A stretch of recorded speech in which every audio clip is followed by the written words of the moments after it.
Black Lives Matter is our call to action. It is a tool to reimagine a world where Black people are free to exist, free to live. It is a tool for our allies to show up differently for us. It offers a new vision for young Black girls around the world that we deserve to be fought for. We have to invest in Black leadership. How do we not just fight for our individual selves, but fight for everybody? It is our duty to fight for freedom. It is our duty to fight for freedom. It is our duty to win. I also think that it's so important that a new generation, especially as you've seen it, it's mostly Black women who are at the forefront, who are changing the face of America. And believe that the movement for Black lives isn't just for us, but it's for everybody.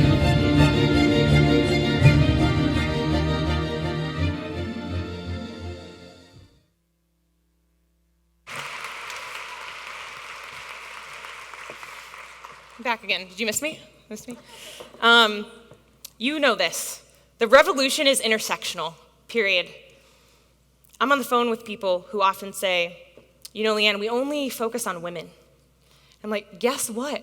Lesbians are 100% women. But you know what? We're also people of color. We're also Black and Latino. We're transgender. We're a lot of things. We're intersectional. And we have to show it for one another. We have to show up for Black Lives Matter, and guess what? They've showed up for us today, so I'm so excited to introduce the co-founder of Black Lives Matter, Patrisse Cullors.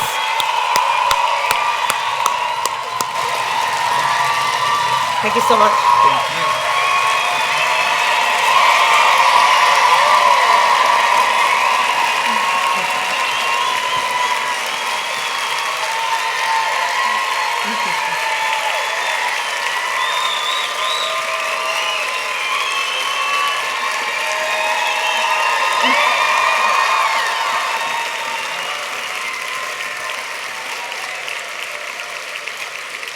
What it do, lesbians who tech? When folks asked me to come speak at Lesbians Who Tech, I was like, okay. Lesbians Who Tech, I can get with that. I'm so honored and I'm so grateful for the powerful vision of women. It is our work that allows for revolutions to happen. It is our work that allows for a new vision. It is our work that changes the world. And so I'm in deep gratitude this evening on this stage, even though I can't see a lot of y'all because the light is real bright. I'm in deep gratitude to be here and to be a participant in changing the world. In 2013, myself, Alicia Garza, and Opal Tometi created Black Lives Matter.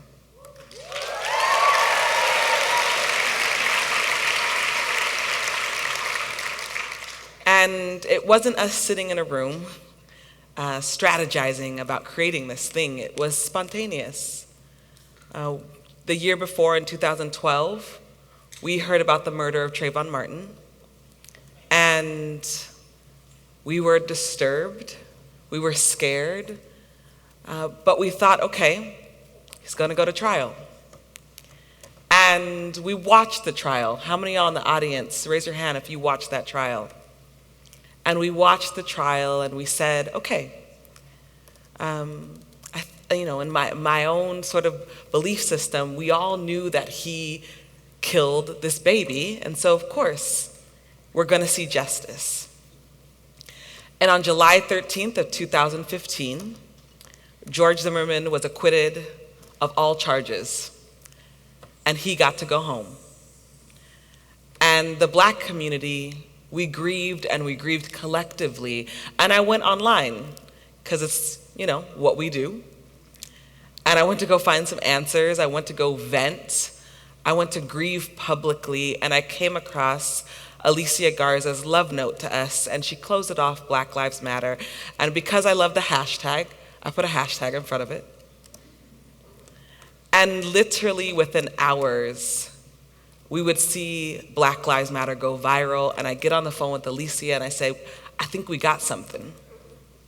I think we can build something from this, not just online, but in the streets. I think we can call our allies together to also chant and fight for Black lives. And then LWTSUMMIT, 3 days later, called us up and said, that looks fresh.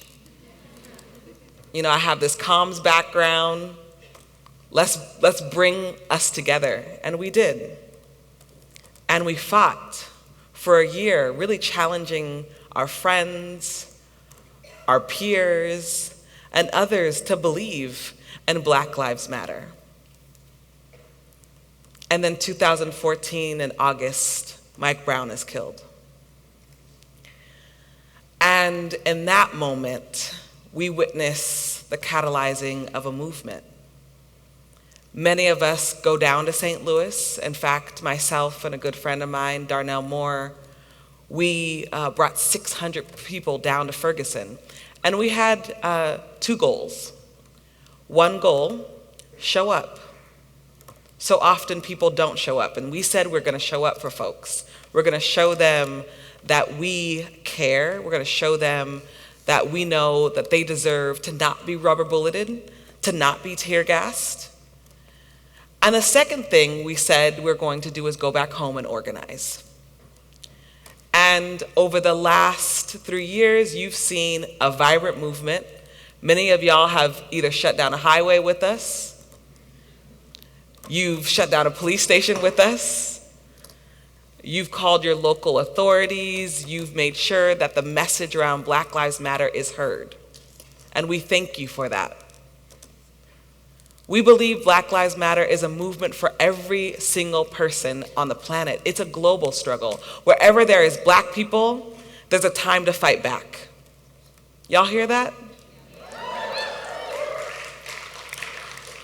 We believe that Black Lives Matter has sparked some of the most innovative and courageous conversations, not just on the streets, but in our homes. How many of y'all had to talk to your loved ones about Black Lives Matter? How many times you've been in a cab ride or Uber or a Lyft talking about Black Lives Matter?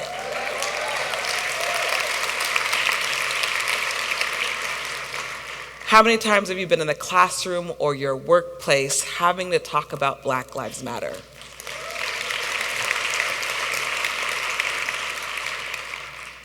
And so we've seen a lot of growth.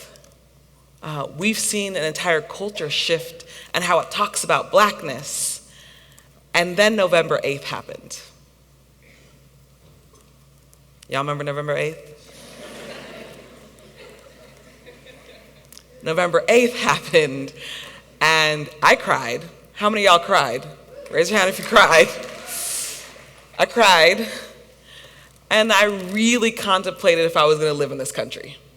I had some real conversations like, think it's a wrap, y'all. It's time to go. We tried, we did everything. And it took me a couple weeks to get my shit together, to sort of, put my big girl panties on. And many of us in the movement sat down and said, okay,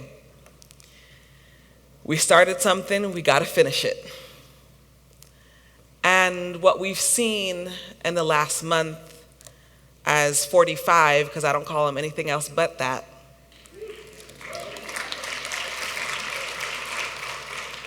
we've seen 45 go after Black folks, Muslim folks, trans folks, women, queer folks, and the list goes on.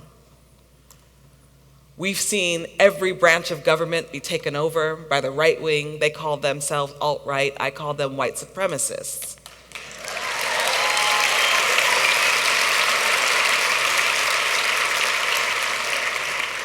We've seen hundreds of families be ripped apart by ICE and Homeland Security. We've watched them devastate indigenous land. We've seen some of the worst things happen in the last 30 days. But y'all know what? I've also seen some of the most power. I've seen some of the most strongest, coalitions come together over the last 30 days.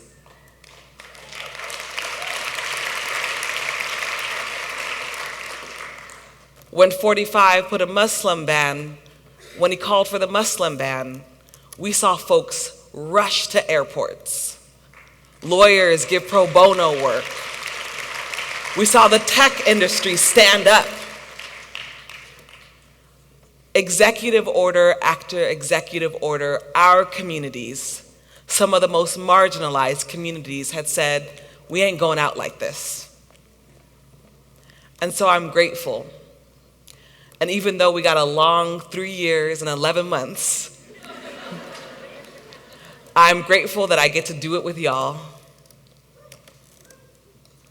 I'm grateful that I get to do it with y'all.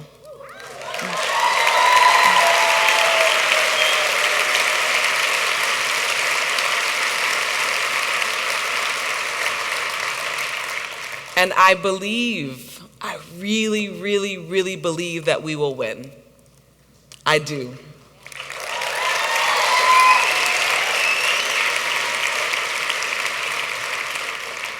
And if I can ask if you're able to stand, I'm going to ask you to stand.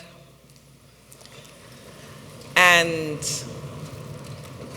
we stand on the shoulders of giants, folks who have done and been through the worst, folks who have been exiled from this country, people who've been imprisoned to save all of our lives. And this is a chant we use and we close off, and we've done it in the White House and the British Parliament. We've done it in the streets and in meetings, and you're just gonna repeat after me. It's from our mama, beloved Mama Assata Shakur. It is our duty to fight for our freedom. It is our duty to win. We must love each other and support each other. We have nothing to lose but our chains. It is our duty to fight for our freedom. It is our duty to win. We must love each other and support each other. We have nothing to lose but our chains. Okay, lesbians who tech, this is the last one. I'm gonna need it to be real loud, okay? Get out of your office voices. It is our duty to fight for our freedom. It is our duty to win. We must love each other and support each other. We have nothing to lose but our chains. Ashe, thank you, y'all.